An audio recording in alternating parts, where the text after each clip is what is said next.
What up, guys? What's going on? We're out here, sunlight's coming through the windows, and it is a really nice day out. It's been super cold here lately, so I felt like now was a perfect time to chill out here and film a little video for you guys. And I have this handy dandy reality transurfing book right here, as well as my notes pulled up right here. Got a miso soup right here, so you know I got everything I need. I got my little rest of my energy drink here. So with that being said, let's get it cracking. Frailing is a concept in transurfing that, in concept, it's a simple idea. And Vadim even says in the book that it's actually easier than you'd think. And I think in certain situations, he's right. It is pretty easy to do it on a very basic level. But I think when it gets to be more advanced, it can be pretty advanced. Yeah, of course. Foundationally, the thing that he talks about in the beginning of the chapter is that all human beings, we are all, as beings that are social creatures and, living on this planet, we are always striving to increase and enhance our own self-worth. And this isn't something that's bad. It's just something that is. And at the beginning of even the entire book of Transurfing, he says, what do you think the goal is of living? Like, what is life about, And he says different people have different ideas. Some people say it is to procreate. Some people think that it is to achieve some sort of great thing, in whatever lane that they might be pursuing greatness. And he says that really what it is to have charge of your reality, to be able to take charge of your reality in a way where you're influencing the world around you, and that is at the heart of it what we as human beings seek to do in a way that's positive for us, in a way that's what this is touching on again. When we seek to influence our environment and our world, our reality, if you will, we are striving to enhance our own self-worth. For the majority of people, enhancing their self-worth is the key determinant in the formation of their intentions. A person's frail is what makes them unique. We all have our own preferences, our own desires, and our own inclinations towards certain things. There's certain things that interest me. There's certain things that interest my friend. We have varied degrees of interest and inclinations and impulses that we get because of our own the imprint of our soul basically is what this frail is. As a rule, frail accounts for a very minor portion of our motivations and is poorly developed, muffled by the constant need to maintain one's self-esteem in a world based on pendulums. What he's saying is that most of our desires that we actually have, whether we are consciously aware of them or not, may be adapted from our environment. Like our society and the pendulums around us impose certain things. They say, you need to have this type of car, you need to be this type of way, you should have these types of friends, this type of relationship, and so on and so forth. And so he's touching on the fact that a lot of the time, if you don't make your plans, if you don't plan for your future, you're going to live a life and your future will be the plan of somebody else, because we are influenced by these things, whether we're aware of them or not. So that's why it helps to get really in tune with yourself and to know yourself and do self-reflection and think about what is it that you truly want. Finding your own, what turns you on, what gets you going. These things are all indications of your frail. They're indications of your unique soul and its desire to express itself in its own certain way. By allowing others to realize their inner intentions, and this act of allowing them will stir outer intention, which will cause your inner intention to be realized seemingly of its own accord. Have you guys ever been in a situation where it seemed like sometimes when you're in social situations or even in a sales situations I've been in before, when I allow, and I'm going to give this sales example because I think it might help you grasp this concept a little bit. But when I've allowed the buyer or the prospect to kind of come to their own conclusion, you're not overselling them on the product or whatever. You're kind of having a discussion and just leaving a gap of silence for them to talk, they're actually now able to come to their own conclusion rather than feeling like you're trying to exert some sort of pressure on them to buy the product. And it's this type of almost reverse psychology that I think he's touching on right here. And by allowing the person to kind of come to their own conclusions about something, but you set something up in a way where you make a suggestion or you point something out, and by genuinely being interested in the prospect in this case, they can feel that energy tangentially off of you, and now they are actually, because of in your presence, and you make a recommendation because they are in your presence, you seem like somebody who is not ill-disposed to them, not of ill intention to them, because it's very easy to, if you are trying to exert your will and trying to make a sale in this example, it's very easy for that energy to be felt. And it's very easy for the buyer to now feel as if you are trying to take something from them, which puts you in an antagonistic position. It pits you against each other in this scenario. When the real scenario that you want to generate is a win-win scenario. And that goes for all situations. But in this example, the winning scenario being, look, I mean, this product is just so good. This alarm system or these solar panels, I mean, these are all the benefits that you're getting out of this. And look how much this is going to improve this about the house and the sunlight coming through here. Like, you're really genuinely interested in the person's particular circumstances and how to help them go green if that's what motivates them, or save money on their electric bill. And you tap into this. You tap into their unique, what makes them tick. In sales, sometimes they also call it a person's hot buttons.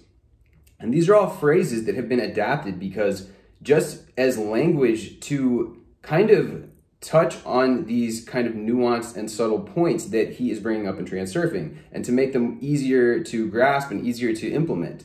And like I said, this concept of, allowing others to fulfill their intention and being that space, providing them that space, and kind of putting your own desire within that, or couching your desire. It's a simple concept enough to grasp, but implementing it, it's nice to have examples. It's nice to get a little bit of discussion going.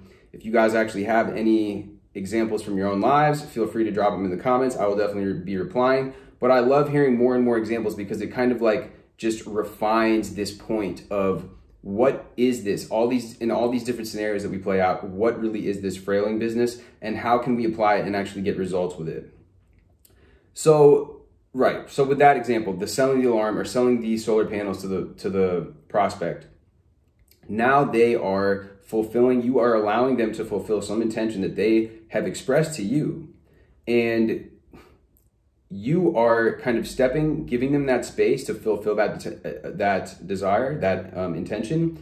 And now your attention is getting filled as well, which is making the sale, which is setting up the install. And you're able to just, make the next step now, hop on the phone. And how can we, install this, guys? You're making sure that you're catering to their needs when their schedule is. And just that full example, just playing it out until the end is like, you both come out of it winning. To move along further in the notes here that I have, he uses the example of a woman wanting to get married. And this is kind of another classic example of like what doesn't work. It's like, if the husband is resisting the idea of marriage because he is apprehensive for whatever reason, and she puts all her thought and energy into trying to convince him, pressuring him into it, it's not gonna have the desired effect. But if she would ask herself, what is it that a man wants out of marriage? His needs will be met. He'll feel loved, valued, respected, admired. See, that's what men want out of a marriage. Men in a relationship, they want to feel appreciated. We want to feel like we are valued and appreciated and loved and admired, all the things that we just said. If she was to be able to do this and direct her energy towards meeting those needs, then she would also succeed in getting her own similar needs met. So there's another example. He says, by shifting your attention to the desires and needs of others, you will easily find your own needs met. But now, as we know, there's a little bit more to the story than that. Yes, that is absolutely true. And the more on a superficial level, let's say that you are talking to somebody at a party, the more interested that you are in them, the more interested, the genuine interest that you have in them, the more interested that they will become in you. But now tailoring that again and finding on those finer points of how to get from A to B when you want a particular outcome is, you know, on a case-by-case basis. You're going to have to evaluate that and think, okay, what kind of like situation can I set up so that by way of me achieving a goal that they already wanted, I'm also achieving my own goal. So he says, shift your attention from yourself to others. Activate your guardian and stop playing the game of enhancing your own self-worth. Play the game of increasing the significance of others. You don't need to curry their favor. Just go with the flow. And as soon as you shift your attention from self to others, the excess potential of your own importance will fade automatically and you will succeed in behaving naturally. You attract attention to yourself by showing interest in others.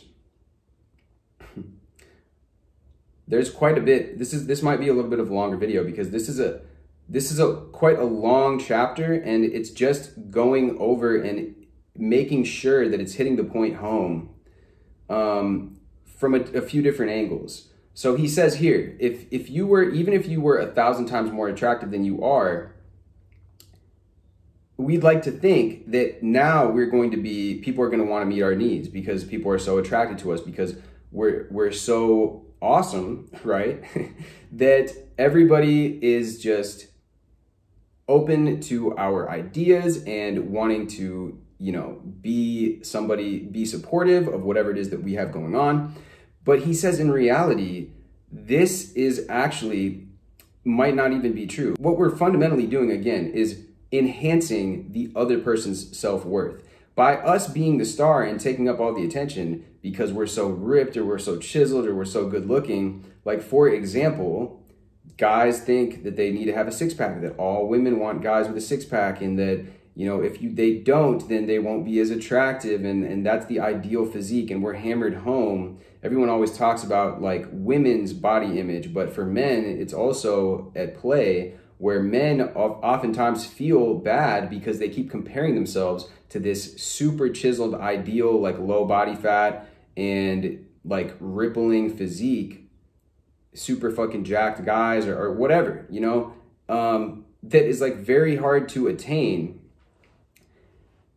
And the thing is, women know this. And so you'll get these women now that will also say, oh, you know what? Yeah, like he looks too perfect. Like, I don't know if I'd want to actually be in a relationship with that guy because now he makes me feel weird. Like I'm not good enough because he's just got this fucking Ken doll physique. And, you know, they want to feel just like any of us. They want to feel beautiful. They want to feel worthy. And a lot of the time for people, and women included, men included, I would wager to guess, but especially women want to be beautiful. There's a whole makeup industry with their hair, their clothes, everything. So for them to feel as if the man is taking up too much of the spotlight, that's not enhancing their self-worth. That's why you get a lot of women that are like, okay, like they're like, oh no, we like dad bods and stuff, because ultimately by her appreciating the man for his good qualities, but then the man being the one to make her feel beautiful, or when she stands next to her man, she feels beautiful and appreciated. That's what she wants. She wants her self-worth to be validated, to be fulfilled, and to be enhanced. So he makes this point that people are interested in celebrities, but unless you are one, people are usually interested in you as a potential partner for business, friendship, or love. And I thought this was interesting because I think this really is subconsciously what's going on when you meet people. They are assessing you. And he says that they are basically seeing how well you fit into their script.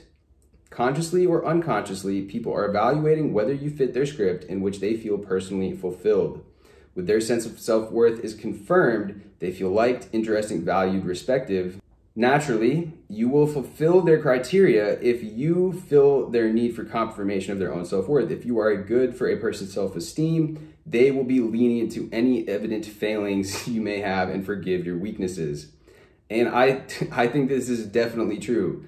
A lot of the time, you'll see people in a relationship and you'd be like, oh, how did they get together? Like, how did that happen? And some of, like, I guess this sounds kind of shallow to say, but some of the classic examples are like some guy that looks kind of kind of just like a nerd or like whatever, right? And you see him with this really beautiful girl that's classically got classic good looks, people jump to the conclusion of, oh, well, he must be rich or he must be blah, and I don't know, like, you know, why would she like settle for that guy, or like she's so out of his league, right? These are all of these common sayings that people have. Well, maybe she just feels really appreciated by that guy. Maybe that guy is actually, you know, is really smart, but he also showed genuine interest in her. Maybe she felt as if she was only valued for her looks by all these other guys, right? This guy came along, was genuinely interested in her as a person, in what makes her tick, in her frail, if you will. And now she is just like, wow, I want to be with this guy. And yeah, maybe to the onlooker or to the audience that's watching from afar, she looks like she's out of his league, whatever the fuck that means anyways. I think I've always hated that saying. I think it's so dumb because it's like, nobody who, in whose opinion, you know, who is this arbiter of who's belongs in whose league and who doesn't? I mean, yeah, you get certain ideas based, if somebody's acting totally weird, then that is, you know, cause for concern as far as their ability to you know, have a partner that is on top of the game and on top of the ball and takes care of themselves. We get that, we understand that. But now looking at this hypothetical couple that we painted here, you can see how if she had felt this way with all these other guys in her life that maybe just she felt like they wanted to get in her pants, or she was just another notch in the belt or whatever, you see it starts to make a little bit more sense why she might have gotten with this guy now. So he finishes this section off. He says, their sense of self-worth while talking to you is their utmost priority. If you want to gain the attention of somebody who does not currently want to enter a dialogue with you, such as a person you'd like to accept a business proposal, you will only gain their interest by putting yourself and your proposal to one side and giving them your full attention. Take genuine interest in everything the person is involved in and take time to talk to them. Only then will they show interest in your problem. He says, everything you imagine about how wonderful you are is just your inner intention. You will only be important in the lives of others if you abandon this inner intention and you allow the inner intention of others to be fulfilled instead. Your advantage is that you have this outer direction. Let go of the inner intention to receive, substitute it with the intention to give, make them feel in your eyes they are important. If what you need is compassion and gratitude, do not expect others to give it to you, but look at others' problems with a point of view of sincerity. If you want to be thought of as attractive, you must show someone else that you find them attractive. Now, just to add like a little nuance to that, when it comes to giving people compliments or finding people attractive and being genuinely interested in the people that you meet and frailing, the self-worth that we are enhancing is, again, that person's influence on themselves and their reality. So if you were to just go up to, let's say, a woman, for example, and say, oh my gosh, you're so beautiful, I'm sure that that'll make her feel a little bit happy. She might get some good emotions from it, and that's all well and good. However, when you compliment somebody, if you actually go out of your way to notice something about them that's more by design or by choice, let's say that they chose to style their hair a certain way and you really like appreciated the way that looked, or you liked a certain outfit or the way they did put their outfit together and you thought it looked very elegant, the way that they styled themselves, that is going to be more appreciated, and that's going to come across more in the way that we're discussing here, because again, you are enhancing that person's self-worth directly now by telling them that you really approve of their decisions that they made, that you really are digging that hairstyle. You really are bearing witness to their genius of putting that outfit together, of doing their makeup a certain way, whatever the case. And when it's genuine, and they really will feel it. Now, we're not talking about just going through the motion with this stuff. We're talking about you are genuinely giving them this compliment because they made your day better, or you appreciated the beauty of the outfit. You appreciated the time and effort and dedication that they put into their appearance and the way that they came across. or the way that they spoke, the way that they gave a presentation. It could be any of these things, right? But that is something to glean out of this, is that aspect of it. Start by defining what the other person strives for, what they lack, be it money, power, sense of fulfillment, or a job congratulations for a job well done. Care for the children, social recognition, a leading role in the team. All of these are variations on the theme of self-worth. Again, with our example, we went for congratulations on a job well done, on getting dressed that morning. Everyone feels bad about themselves when they feel they are unneeded and of little significance in the world. When a person achieves a result, they feel more confident and ready to set new tasks as the bar of their self-worth is increased. By fulfilling this role, you are upping their level. You are literally stepping in and upping their game because of that. Because we all, as social creatures, we need that validation and we need that reassurance and encouragement to set the bar higher and higher. And that is really an interesting point, is that when a person feels that they are not worth anything, they naturally want to increase this. You put yourself as that person that is increasing it. Work out how the task that is important to you might improve this person's self-worth. Then present the task to them in the context of how it would increase their stature. Allow a person to feel more valued, and they will experience greater faith in themselves. When they do, be genuinely appreciative of them. To fulfill outer intention, you have to arrange things in such a way that people act in your interest whilst thinking about their own concerns and doing what is important to them. You could align yourself with a common enemy. You could also, he says, issue a challenge.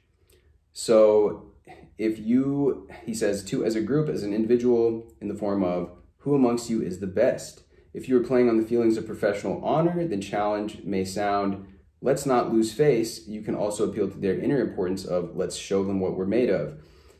And that's how a lot of generals in the past, in history, that were, stellar military strategists, they would appeal to their own soldiers'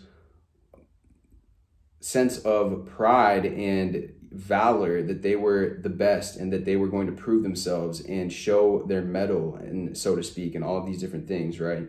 So he says, if a person accepts the challenge in the context of their self-worth, they will carry out your will as if it was their own, and you will have their commitment precisely because you have abandoned your own inner intention and paid attention to that of another. Work with people's inner intention, not your own. Encouragement is a true driver of relationships. When you emphasize a person's positive qualities, no matter what, you lose nothing, and you allow a situation to develop towards your benefit. Never blame anyone. People can be condemning in relationship to themselves, yet take massive offense from someone else's criticism. They may listen, even agree, and you may assert yourself at someone else's expense or establishing your power over them, but not without adopting the role of the manipulator, he says. When you are disapproving and find them at fault, you are effectively slapping your hands against the water, trying to swim against the current. When you resign yourself to other people's shortcomings and focus on their strengths, you will go with the flow, which is immensely beneficial. As inner witness, your guardian will stop you from dispute or quarrel. Stand back and observe the game as a spectator. Remember, criticism causes harm, and go with the flow. When you encourage a person, you urge them in a favorable direction. When you encourage, no one's rights are impinged upon and your desires run parallel. People feel driven to work hard in contributing toward a common goal when they feel their individual worth is being valued. Winning a debate will never pay dividends. One sure way you set a person against you is to let them know how much better you are than they. And actually, when I was younger, I actually had, there was some kid that I knew. We were playing video games and he went off about how much smarter he is than me. And this was a kid that like really valued, intelligence and all, and as opposed to, other qualities. He very much very cerebral in that way. Always comparing like who was smarter at this or who got the better grade on the test and stuff like that, right? It definitely hurt our friendship. We didn't talk very much for a while after that, and it was just like, because he kind of just had this outburst that was like, I'm smarter than you. And, when people come at you with that type of energy to prove themselves as better than you, it's just like, it doesn't even need to be that, like that direct. It's pretty much the opposite of what we're talking about here with the frailing. It's like completely disregarding the other person's sense of self-worth to bash them. And he says, if you would not want to punch another person in the face, why would you want to deliver the same blow to their self-worth? Because that's what you're doing by doing that. And your words can often be more harmful and hurting than even if you did punch somebody in the face. It's like that cut to your self-esteem, it's like festers like anger. It's just like, it's very, very antagonistic thing to do. Anyways, I think that I touched on a lot of what I have on the notes. And so we'll leave off this video with another quick example, another couple examples that come to mind. So we have a guy right now, he's working in our basement and he's doing tile work, but the tile work is getting pretty advanced. We're doing mosaics and stuff that is a little bit, I think, above his threshold of what he's comfortable doing. And so we just went ahead and we're telling him, hey, like, we know this is giving you a lot of grief. I know you don't like this new system we've been doing with the tiles. So you know what, it's all good. We're just gonna have somebody else come over and finish this because we know that this is it's just become a headache anyways. And we're gonna and you can just do these other jobs. And so like by framing it up in a way where it's like, we're kind of doing him a favor by giving him this out and, you know, giving him more desirable jobs that he's going to not be as stressed out about. That is a way to kind of, yeah, like lighten, just couch your own. Because what we want is we want somebody with more skill on this job. And rather than, if we would have went and told him, hey, we don't know if you're up to this job, we don't know if you're up to the task because this is wrong and this is wrong and we don't like the way you're doing this. I mean, dude, that is going to make him angry. That's going to make him resentful. It's not going to achieve a good outcome for anybody. But the thing is, some people don't have this type of tact. And it's like, you really need to, there's levels to this, which is what I said at the beginning of the video. You do this a few times, you do it with certain things that are like, for example, this is a very simple situation. But once you're able to do this, and like I said, drop some comments if you guys have any questions about this or any ideas or as it pertains to this, you're able to come up with more complex and advanced ways to utilize this to your advantage. So that's what I wanted to talk about right now. In regards to being somebody that wants to express yourself, being somebody that wants to put out your work, whether you are, let's say, like a TikToker, for this example, there's a lot of people that love the fashion industry. They want to, you know, they want to wear cool clothes. They want to buy the coolest stuff. They want to style some outfits. That's become a very popular thing to do. And the modeling industry, there's always been a traditional way for people to become a model. It's like you go to these auditions, you go get cast, you blah, blah, blah. It is very like been limited in the way that it has been handled up until now. Same thing with acting, right? But there are these opportunities now because of social media, YouTube, TikTok, all these things, Instagram, where you can go ahead and put your content out, reach your audience directly. There's no intermediary. There's no casting guy in there. And because of that, now you're able to, bear with me here, tap into other people's inner intention. What do people want? People want to see attractive people on their feed. They want to see aesthetically pleasing outfits. They want to see how to style an outfit together, what they should be wearing khaki cargo pants with. What do they wear with a certain type of halter top or a certain type of bralette or whatever. And now you've got these guys, girls on TikTok, on Instagram, all these platforms showing outfits of the day. This is how to style this. Here's some style advice. And by giving them what they wanted, by allowing these people to enhance and fulfill that desire of seeing how can I look better? How can I present myself better? How can I dress better and be more attractive and be more, you know, it's very much putting your best foot forward in terms of your appearance and the way that you're perceived, because that is the first thing people judge us off of when we meet people, is a very desirable thing to have, these tips and these insights. So now they're doing that, putting that out there, they're fulfilling their desire, but now they're also fulfilling their desire, which is to be a model or to be known as some sort of fashion influencer, right? So rather than just posting pictures of themselves like and being like, look at me, like, it's interesting because no matter what, they're still posting pictures of themselves, but one way is framed up as, hey, look, here's some helpful advice for you guys. Like, here's some helpful how to do style this, how to do that, versus look at me and look how hot I am. And while I will say there's a little bit of give and take here, you can succeed with this too, because people like to look at hot people, and even just that as in and of itself. A lot of people have had success on social media just by doing that and even having that look at me attitude. But this whole concept, and you have a lot of people on YouTube now too that are just wanting to help people. They're doing coaching, they're doing informative videos. And by doing that, you are fulfilling their need to be informed about something, to learn about something, to see how to do something. And you're also fulfilling this need of, I want to express myself. I want to be a coach. I want to be a thought leader, or you have manifestation coaches now. There's Dylan James, there's Joseph Ally, there's Sammy Ingram.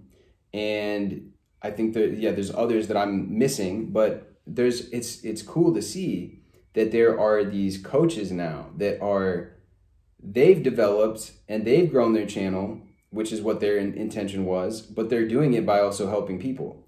And yeah, that is in a nutshell Frailing, guys. If you guys have any comments, any questions, anything like that, feel free to drop it below. I know it's been a long video today, but I think we covered, it's a pretty in-depth, involved topic, and I think we covered it. Yeah. And then guys, let me know what else you guys want me to do as far as transurfing. I know somebody had asked to cover some topics in transurfing from a past video, so I figured this one would be helpful. And yeah, let me know anything else you guys want to see. I will see you guys next time, and thank you for watching.